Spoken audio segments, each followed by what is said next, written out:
اب آپ اسی وقت پھر فرمایا وَالشَّهْرُ يُزَادُ فِيهِ رِزْقُ الْمُؤْمِنِ، اور یہ وہ مبارک مہینہ ہے کہ جس کے اندر مومن کا رزق بڑھا دیا جاتا ہے۔ کس کا رزق بڑھا دیا جاتا ہے؟ آپ اندازہ کر کے دیکھ لیں، مہنگائی کچھ بھی ہو جائے، لیکن آقا نے جو فرما دیا کہ مومن کا رزق بڑھا دیا جاتا ہے، اب آپ اسی وقت اور اس مہینے میں اللہ پاک اتنا عطا فرماتا ہے کہ حساب ہی نہیں دے گا، اور جتنا خرچ کیا جائے۔ پھر فرمایا وَالشَّهْرَ وَالسَّاعَةَ، اور یہ ہمدردی کا بھی مہینہ ہے، دل جوئی کا بھی مہینہ ہے۔ ہمیں اپنے سفید پوش لوگوں کا، اپنے پڑوسیوں کا، اپنے رشتہ داروں کا بھی، ان کا بھی خیال رکھنا ہے۔ اب آپ اسی وقار مولانا روم نے اس کے اوپر بڑی خوبصورت ایک حکایت بیان فرمائی ہے، شاید پہلے بھی کئی دفعہ بیان کی ہو اور کئی نئی عوام تشریف لائے ہیں کہ مومن کا جو رزق بڑھ جاتا ہے، اور مولانا روم نے اس کے اوپر بڑی خوبصورت ایک حکایت بیان فرمائی ہے۔ آپ مثنوی شریف پڑھیں نا، خود اردو کا ترجمہ اس ہو چکا ہے فارسی میں، تو اس کی جو حکایات ہیں بندے کو پڑھ کے بڑا لطف آتا ہے، بڑا کیف آتا ہے۔ یزاد فیہ رزق المومن، کہ ہر مومن کا رزق بڑھ دیا جاتا ہے، بڑھ جاتا ہے۔ مولانا روم فرماتے ہیں 3 بندے تھے، ایک یہودی، ایک عیسائی اور ایک مسلمان، کسی سفر میں جا رہے ہیں اور ایک مغرب کا وقت ہو گیا، انہوں نے ایک گاؤں میں پڑاؤ کیا۔ اب گاؤں کے لوگوں نے سمجھا کہ رمضان مبارک کا مہینہ ہے، ہو سکتا ہے یہ سارے مسلمان ہوں۔ ان میں ایک یہودی تھا، ایک عیسائی تھا، ایک مسلمان تھا۔ انہوں نے تازہ حلوہ پکا کے بھیج دیا کہ چلو یہ سارے مسلمان ہیں تاکہ اس سے روزہ افطار فرما دیں۔ سبحان اللہ۔ کیونکہ حلوے کی جب بات آتی ہے تو بعض اب کہتے ہیں کہ یہ تو جی مولوی حضرات کی کھاتے ہیں، ہمیں تو پسند نہیں ہے۔ بات یہ ہے کہ یہ ایک مسئلے کی بات ہے، کیونکہ مسئلہ ایسا ہے کہ یہ نبی پاک کھانے کی بات نہیں ہے، یہ نبی پاک کی پسند کی بات ہے۔ داڑھی حضور کی سنت ہے، جس طرح داڑھی حضور کی سنت ہے، حلوہ بھی حضور کی سنت ہے۔ اب جو حلوے کو ہلکا سمجھے گا، اگر اس کو جیسے کدو شریف ہے، اب وہ بھی حضور علیہ السلام نبی پاک کی پسند ہے۔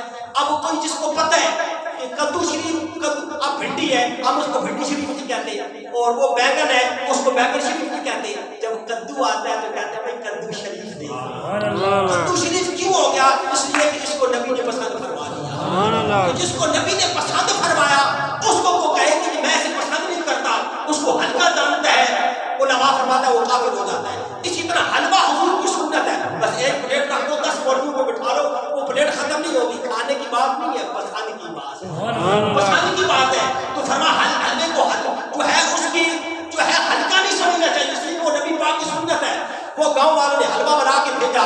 اب یہودی بھی جو ہے، قرآن میں اللہ نے فرمایا ہے کہ یہ مسلمانوں کے دوست نہیں ہیں، ان کو دوست مت بناؤ، یہ آپس میں ایک دوسرے کے دوست ہے، یہود اور نصارہ۔ اس نے کہا کہ بھائی چونکہ انہوں نے آپس میں میٹنگ کی، یہودی اور عیسائی نے، کہ اس نے روزہ رکھا ہوا تھا مسلمان نے، تو یہ تو سارا حلوہ کھا جائے گا، ہم رہ جائیں گے۔ ایسا کرتے ہیں، کوئی ترکیب کرتے ہیں، کوئی سوچتے ہیں۔ یہودی نے کہا ایسا کرتے ہیں، رات کو سوتے ہیں، صبح اٹھیں گے، جس کو سب سے اچھا خواب آئے گا وہ حلوہ کھائے گا۔ مسلمان نے کہا صبح تو ٹھنڈا ہو جائے گا، ٹھنڈا حلوہ کھانے کا مزہ نہیں ہے، وہ گرم گرم ہو تو مزہ تب آتا ہے، زبان میں رکھو تو خود ہی نیچے چلا جائے گا۔ سبحان اللہ۔ اب اس نے کہا جی نہیں، صبح حلوہ کھائیں گے۔ سب نے جناب کہا جی ٹھیک ہے جی، سوتے ہیں، خواب جس کو اچھا خواب آئے گا۔ اب اس پہلے یہودی اٹھا، اس نے کہا جی میرا خواب سب سے پیارا خواب ہے، وہ یہ کہ میرے پیغمبر موسیٰ علیہ السلام آئے، مجھے کوئی دور کے لے کے گئے، بڑے سیر کروائی۔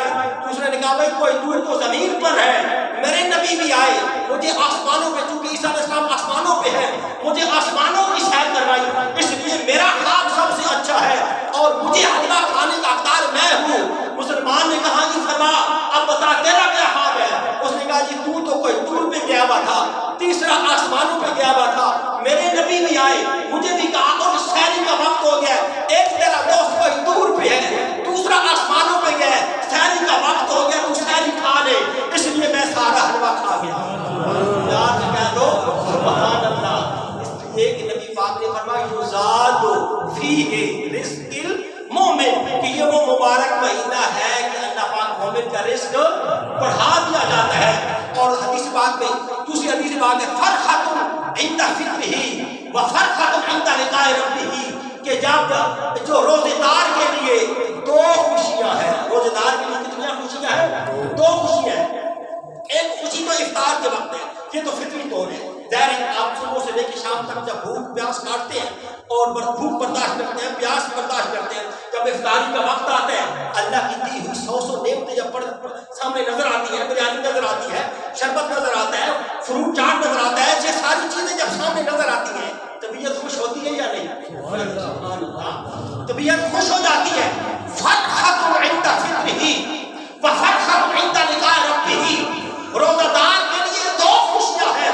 ایک خوشی افطار کے وقت ہے کہ صبح سے لے کے شام تک وہ بھوک پیاس اس کے اوپر کنٹرول کرتا ہے، نفس کے اوپر کنٹرول کرتا ہے. جب افطار کا وقت آتا ہے تو وہ خوش ہو جاتا ہے. فرمایا ایک خوشی تو افطار کے وقت ہوتی ہے اور دوسری خوشی رب سے ملاقات کے وقت. دوسری خوشی کس وقت ہوتی ہے؟ اچھا آپ دیکھیں کہ جب بندہ جنت میں جاتا ہے، ایک حدیث یاد آ گئی کہ جب بندہ جنت میں جاتا ہے اور تو کچھ لوگ ایسے ہوں گے جنت میں جائیں گے، وہ حور و قصور دیکھیں گے، وہ باغات دیکھیں گے، وہ 100 جنت کے 100 درجے ہیں، 1 درجہ زمین سے لے کے آسمان تک ہے، سب اللہ نے بھر دینا ہے. وہ جنت کے جب نعمتیں دیکھیں گے تو کچھ لوگ ایک دیوار کے ساتھ جا کے کھڑے ہو کے رونا شروع کر دیں گے. اللہ فرمائے گا فرشتوں ان سے پوچھو کیوں روتے ہو؟ وَلَكُمْ فِيهَا مَا تَشْتَهِي أَنفُسُكُمْ. کس چیز کی کمی ہے؟ میں نے جنت میں کس چیز کی یہ کیوں رو رہے ہیں؟ کس چیز کی کمی ہے؟ جس چیز کی خواہش کریں، جس چیز کی تمنا کریں، جو بھی آرزو کریں گے وہ انہیں چیز عطا کر دی جائے گی. حور و قصور ہے، جنت کی نہریں ہیں، باغات ہیں، نوکر چاکر ہیں.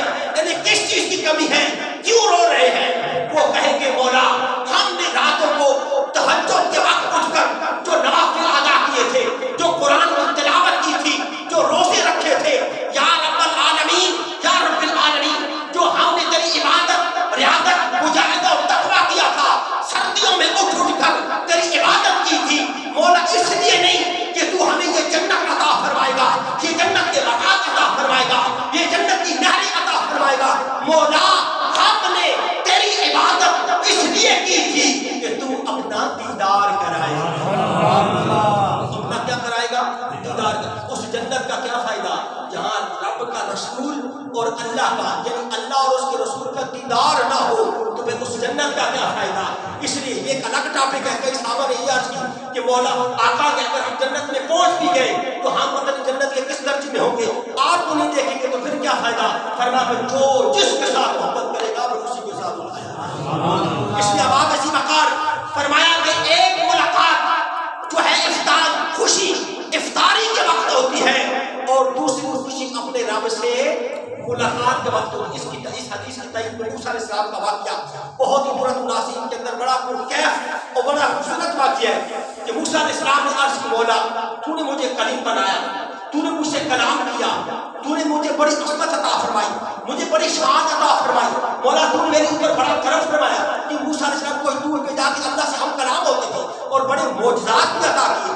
وہ ڈنڈا پھینکتے تو سانپ بن جاتا، پتھر پہ مارتے تو پانی نکل آتا، پانی پہ مارتے تو جو ہے وہ آگے راستہ بن جاتا. مولا تو نے مجھے بڑی عظمتیں عطا فرمائی، بڑی شانیں عطا فرمائی، تو مجھ سے کلام کرتا ہے. اللہ نے فرمایا ہاں موسیٰ ہاں صحیح ہے، میں تجھ سے کلام بھی کرتا ہوں، میں نے تمہیں عظمتیں بھی عطا فرمائی ہے، لیکن جب میں تجھ سے کلام کرتا ہوں تیرے اور میرے درمیان 70,000 پردے حائل ہوتے ہیں. تیرے اور میرے درمیان کتنے پردے حائل ہوتے ہیں؟ 70,000 پردے حائل ہوتے ہیں. لیکن اے موسیٰ جب میرے محبوب آئے گا پھر میرے محبوب کی امت آئے گی. کیا دوست؟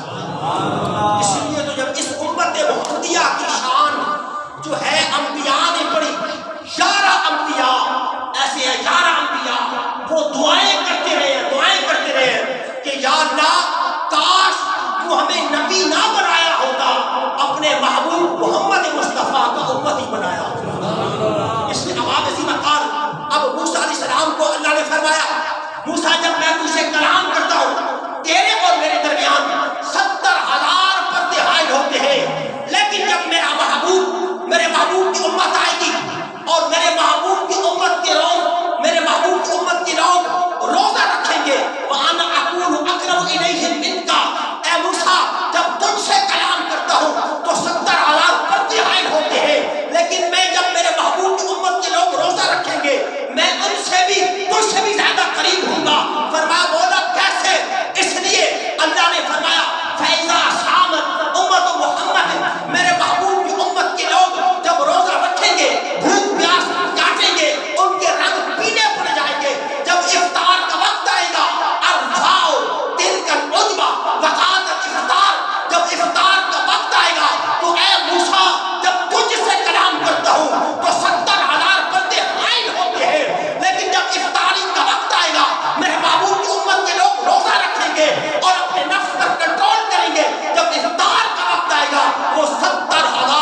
پاک کو اپنے محبوب کی امت سے کتنا پیار اللہ رب العزت سے دعا ہے اللہ پاک اس ماہ مبارک کی عظمت اور برکات رحمتیں ہیں اللہ پاک ہمیں حاصل کرنے کی توفیق عطا فرمائے